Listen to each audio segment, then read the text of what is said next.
सगळ्यांना जय शिवराय। आज आपले शेतकऱ्यांचे नेते आपल्या गोरगरिबांसाठी अनेक वर्षापासून भाऊ मोठ्या ताकदीनं हिमतीनं सगळा संघर्ष करत आहेत। प्रथम मी भाऊ खरोखरच विनंती करून सांगतो, तब्येतीची काळजी घ्या। अंतरवाळीत येऊन तुम्ही मला सांगता तब्येतीची काळजी घ्या, मी तुम्हाला येऊन सांगतो तुम्ही मग हत्यार रोगच घेतलं। तुमचं हत्यार चांगलं होतं, तुमचं पहिलं हत्यार चांगलं होतं। मला आत्ताही बोलता येत नाही, चालता पण येत नाही, उठता येत नाही, एवढे हाल आहेत। तुम्हाला माझी विनंती आहे, कारण मी उपोषण करू नये, शरीराची खूप काळजी घ्या। तुम्ही एकटे नाहीत, आम्ही इथं आलो, इथं प्रत्येकजण येतो, भाषण ठोकून जात असेल, आणि ती प्रथा या राज्याची सगळ्यात अगोदर मोडली पाहिजे।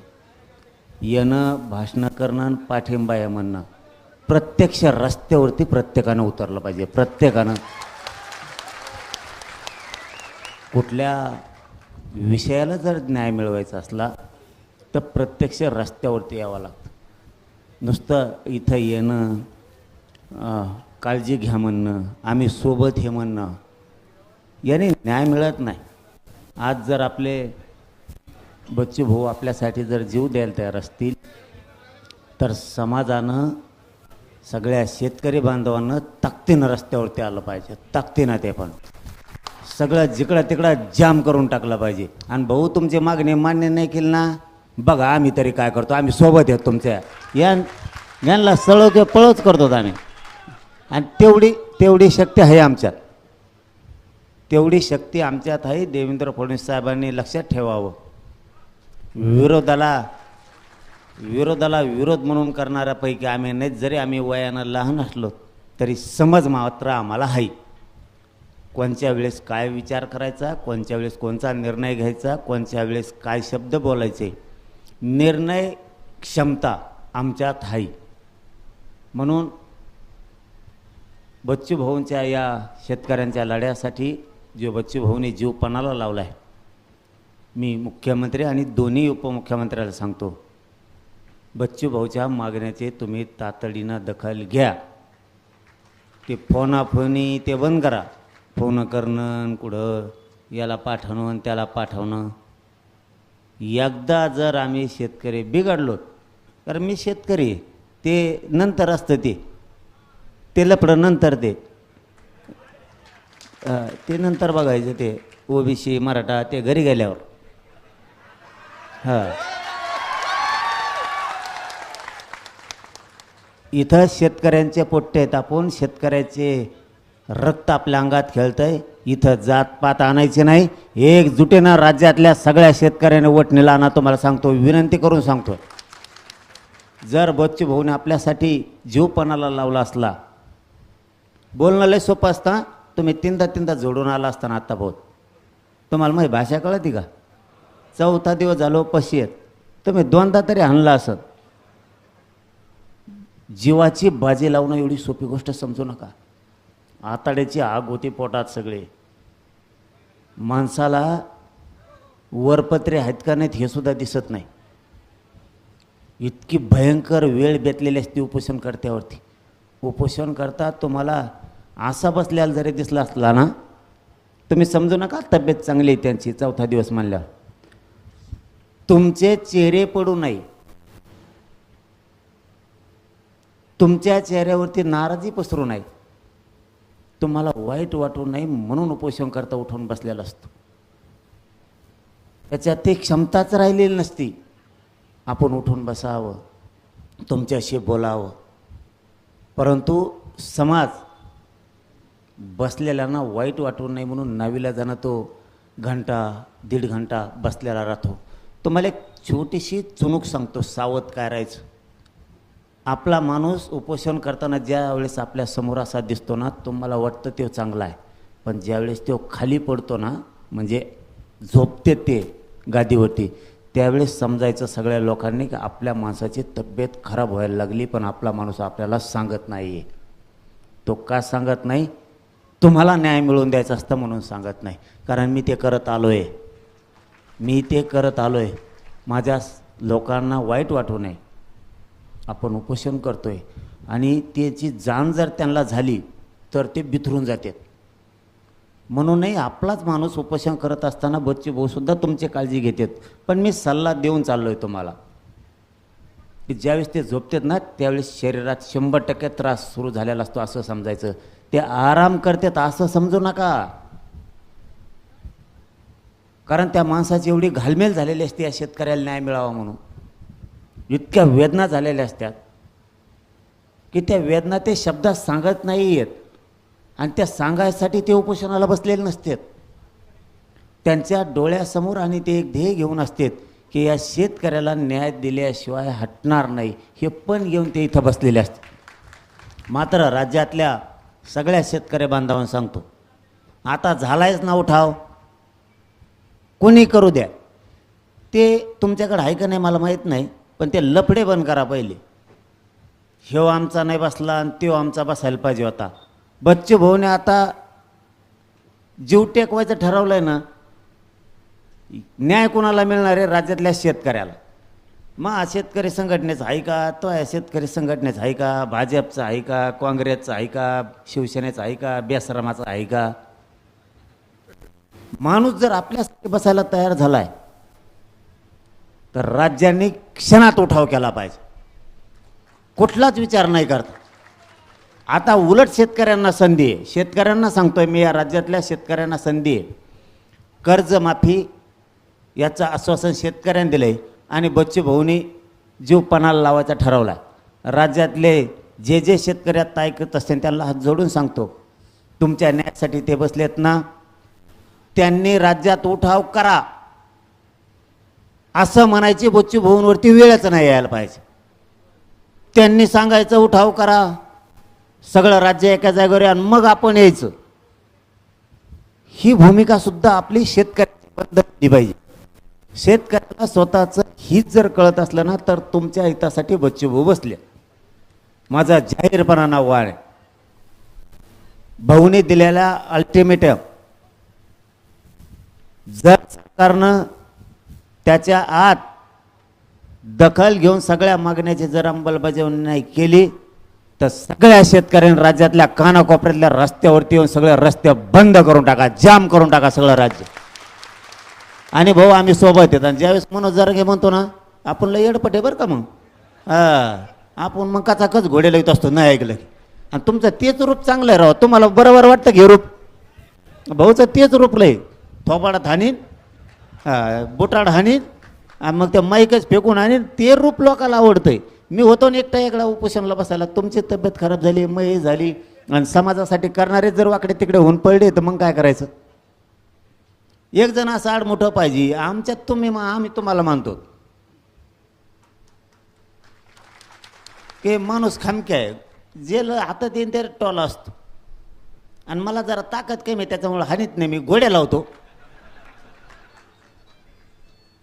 त्यामुळे तुमचं रूप ते चांगलं आहे, पण जाऊ द्या.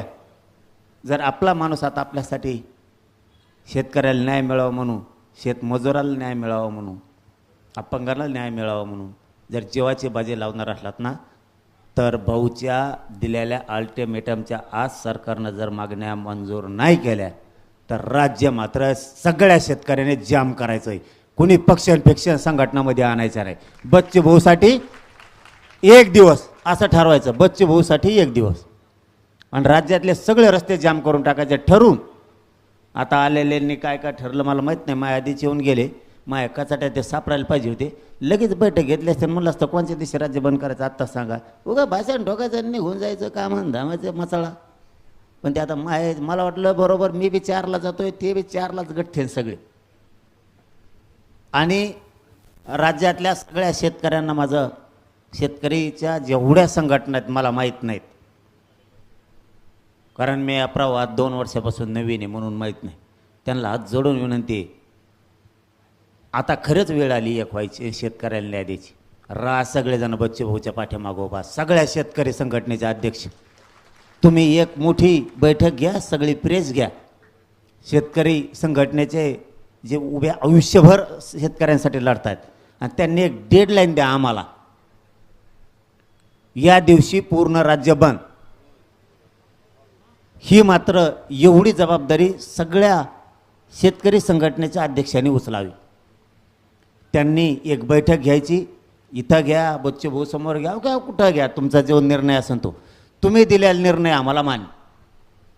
त्यांनी आम्हाला सांगा ह्या दिवशी बंद. जर पुरं राज्य बंद नाही केलं ना तर बच्चू भाऊ तुम्हाला तोंड बी दाखविणार नाहीत, आम्ही पुरं राज्य जाम करून टाकू. माया बी तोंडातलं आलंय, लय बोलत नाही मी, पण जेवढं बोललं तेवढं पाळीन.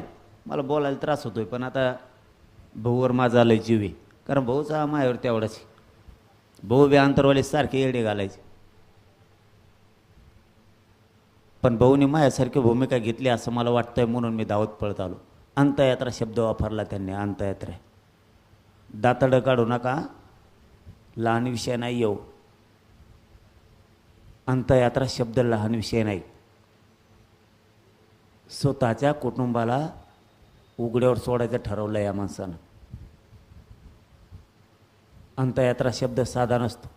जो स्वतःच्या बायकोच्या कंपाळाचं कुंकू पसायला भेट नाही ना, अशा शेतकरी नेत्याच्या पाठीमागं राज्यातल्या सगळ्या शेतकऱ्यांनी राजकारण सोडून उभं राहिलं पाहिजे. म्हणून मी तिथून इथपर्यंत पळत आलोय. आता माणसाच्या तोंडातून शब्द गेलाय, मात्र या शब्दाचा चीज करायची जबाबदारी शेतकऱ्यांची सुद्धा आहे. नुसते भाऊचीकडे उपोषण करीत बसले, शेतकरीच जर रस्त्यावरती नाही आलेत, नाही कसं मिळत? त्यांचा काय दोष आहे? तुम्ही आलात तर विजय मिळतो, तुम्ही नाही आलात तर ते काय करणार? ते त्यांचं रक्त, त्यांची शक्ती, त्यांचा वेळ पूर्ण द्यायला तयार आहेत शेतकऱ्यांसाठी, पूर्ण वेळ द्यायला तयार आहे.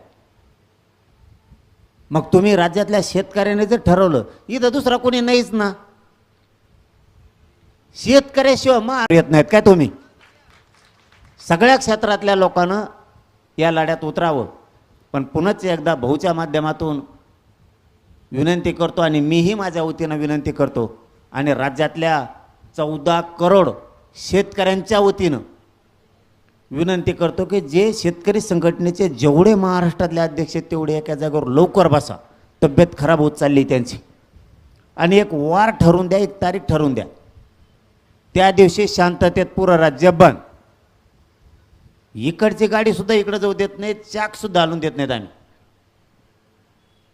जर चाक बी हलवून दिलं ना, चायला मराठ्याचे किंवा आम्ही शेतकऱ्याच्या पोटचेच नाही, एक बी हलवून देत नाही त्याकडे त्याकडे. फक्त तुम्ही डेडलाईन लवकर द्या, कारण आम्हाला नाही जास्त कळत त्यातलं. नवीन ते शेतकरी संघटनेचे कोण कोण आहेत, मायाने आहेत लय ओळखीचे, एकाला फोन लावा, मी लावला सगळ्याला, या इकडं आपल्याला असं असं ठरायचं.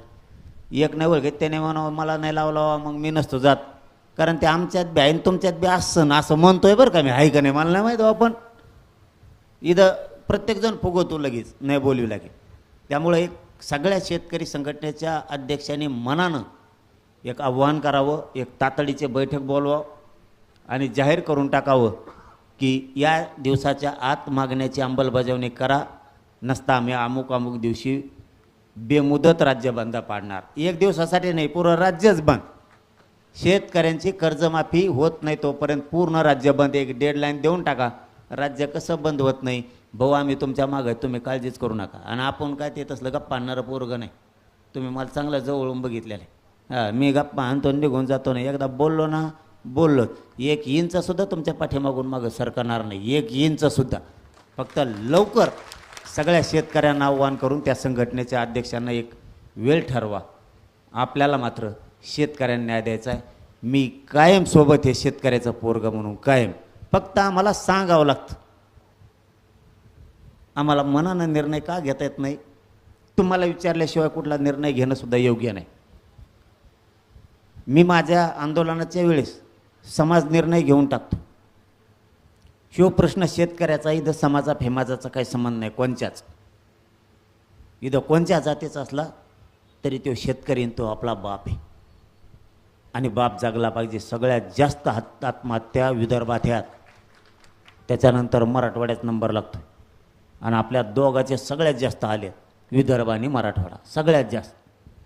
थोडेसे एक ते दीड जिल्हा पश्चिम महाराष्ट्रातला पलीकडचा आहे. पालघरचा पलीकडचा काही तिकडचा काही भाग आहे गडचिरोलीपर्यंत. नसता सगळ्यात जास्त राज्यात जर वाईट परिस्थिती असेल तर विदर्भ आणि मराठवाड्याची. आणि मराठवाड्याला आणि विदर्भाने जर एखादी बार ठरलं तर काय अडचण आहे रे. मायला आपले नाते एकामेकासंग आहेत. आणि मग एकदा विदर्भाच्या मराठवाड्याच्या शेतकऱ्यांनी जर ठरविलं यांना घराच्या बाहेरच नाही पडून द्यायचं, आयला खरंच आपल्या दोन्ही मराठवाड्याच्या आणि विदर्भाच्या पुढे जायची टप्पर आहे कोणाची. म्हणून आपले माणसं सांभाळायचं शिका. बच्चू भाऊच्या जीवाला धोका होता कामा नाही. देवेंद्र फडणवीस साहेब आणि अजितदादा आणि शिंदे साहेब लक्षात ठेवा. जर का त्यांच्या जीविताला काय धोका झाला रे बाबा, मनोज जारंगे तर रस्त्यावर आहेच. मग गोटेच घेऊन असतो. पुन्हा सुट्टी नाही. पुन्हा एकदा सगळ्या शेतकरी संघटनेच्या अध्यक्षांना विनंती करतो की तुम्ही लवकर डिसिजन घ्यावा ही विनंती करतो. आणि भाऊला पुन्हा एकदा सांगतो की भाऊ तब्येतीची खूप काळजी घ्या. उपोषण करू नेहमी खूप हाल होतात. आणि थांबतो. धन्यवाद.